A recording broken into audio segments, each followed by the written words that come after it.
Hello for the second time tonight. I'm back again.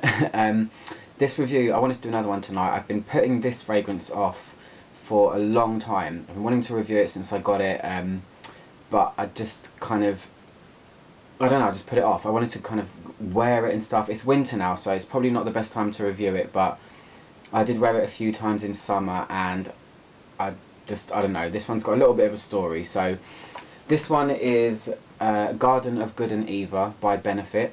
I'm not sure how familiar people that might be watching this are with Benefit. They're primarily a makeup company, and a good one as well.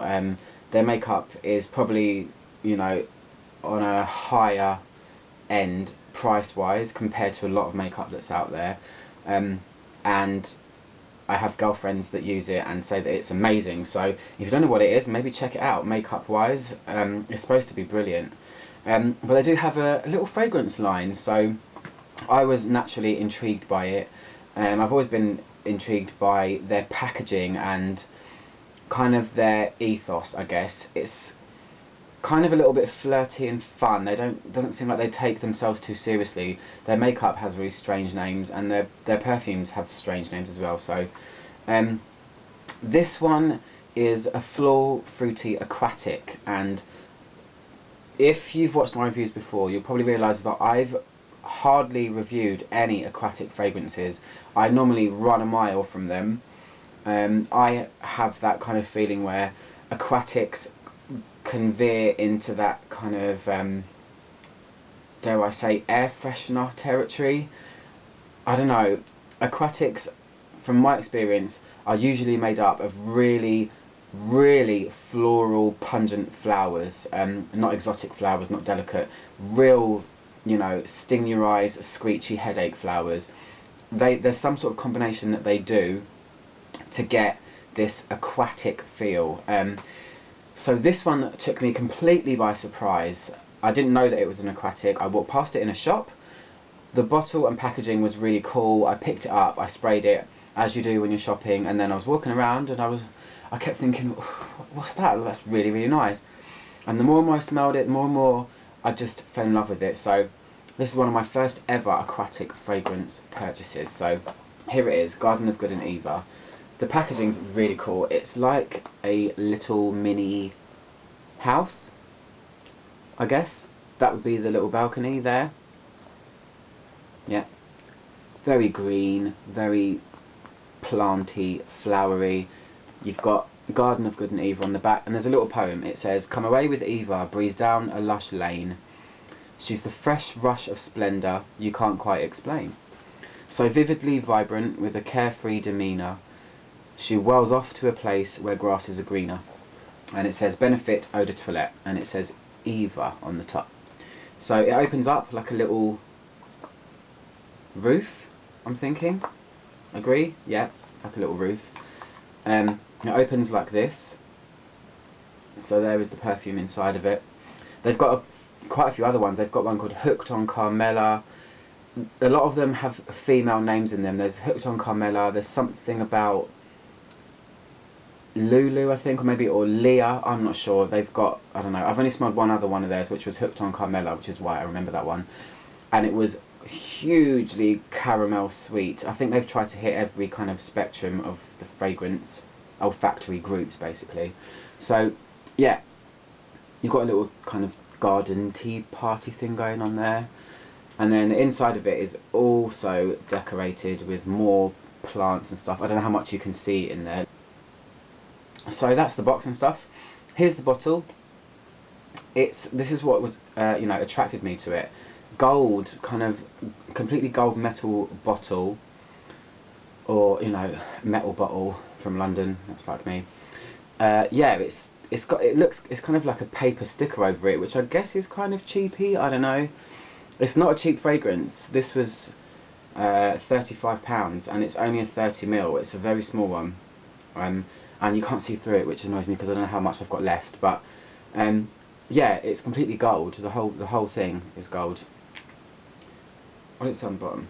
Nothing. Eau de Toilette, 30ml, Benefit, the stuff you'd expect, really. So go through the notes with you very quickly. So the top notes are Lily of the Valley, which is probably why it's got, and aquatics have that air freshenery kind of feel, but this is a good one. Pear and watermelon. Then the heart notes are violet leaf, rose, freesia and jasmine. And then the base is musk, cedar and sandalwood. It sounds like a, I don't know, I guess kind of familiar or simple, oh no, not simple. Yeah, kind of familiar and simple composition, but the way it smells just surprised me, and yeah, that's probably why I went out and purchased it as soon as I could. I smelt this around, I think it was Christmas time last year, and I bought it just before summer, so it was good timing. But oh god, I love it. Yeah, so spray it on this hand as I always do. So if you're a fan of aquatics, I would probably say you're going to like this if you can appreciate them for what they are and not go, ah, I smell like air freshener. This is, I would say, verging on, you know, it can feel a little bit like that, but there are so many notes in this that tame it down to make it smell really nice, fresh and clean. So you have Lily of the Valley is a super strong flower, and that is in this a lot, but it smells a lot fresher than you would imagine. And watermelon is a big player in this. Watermelon gives it that kind of fresh, fruity feel to kind of tone down the really scary flowers that would probably turn a lot of people away. So oh, it's really nice. It's almost effervescent. It smells, even though it's not listed in the notes, it smells like it's got a really, really good kind of harmonious blend of citruses in the top, even though there aren't any listed. But it does kind of almost smell like orange, lemon, lime all smushed together in one go. Add a bit of fizz, add a huge flower, and then this kind of calming watermelony feel. That's the opening. It's a lot of stuff at once, but when I wear this, the reason that I like it so much is this is a kind of fragrance that makes me feel completely clean and fresh. I mean, I'm a clean person anyway, don't get me wrong in that respect, but it makes me feel immediately clean, and I love that about a fragrance. So maybe I should probably wear aquatics more often, because that's a kind of, I don't know, I guess that's what they do, I don't know, but yeah, I can't usually get over that huge floral element. But that's the opening of it. Oh, it's all of that at once, you know. This is not a very deep fragrance, it's not something that is sweet in any way, shape or form. This is all about the zing. It's all about the greenery. You know, it's called Garden of Good and Evil. You can kind of see what they were going for with it. So it's supposed to have like a herbal green element. I'm not sure where the aquatic comes into it. I'm not really down on my Bible studies, I do apologise. But yeah, so it's drying here. Look at me, I'm exhaling so much because I'm getting overexcited about it, that's why. So here, you lose a lot of that citrus burst that I talked about that isn't really there, but is when I smell it. You lose a lot of that, you lose a lot of the effervescentness.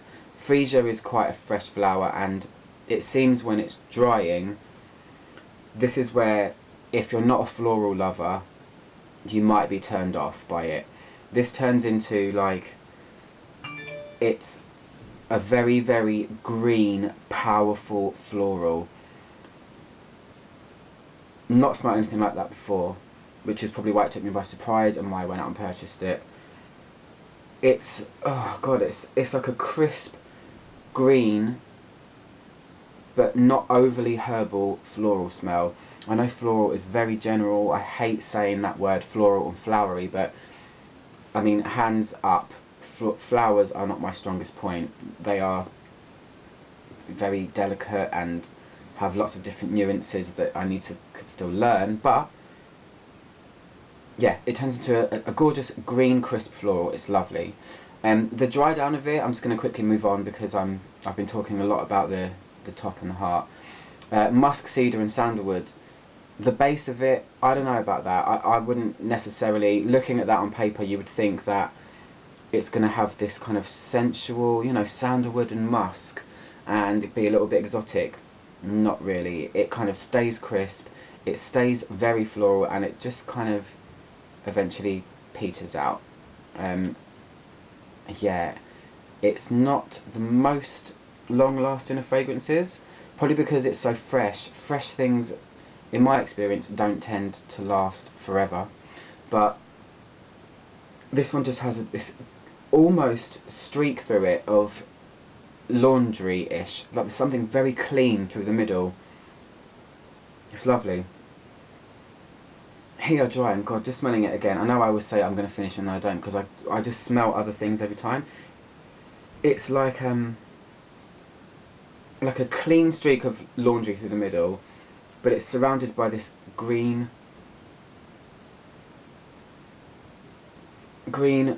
really striking floral smell with like this calming watermelon.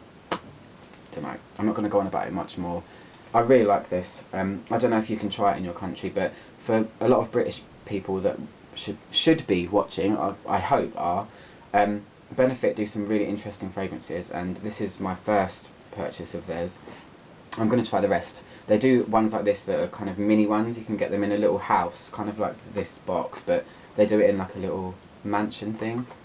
It's kind of cute, really. But yeah, that's my review of Garden of Good and Evil by Benefit. Please subscribe if you like my reviews, and if I don't bore you to death. Thanks, bye bye.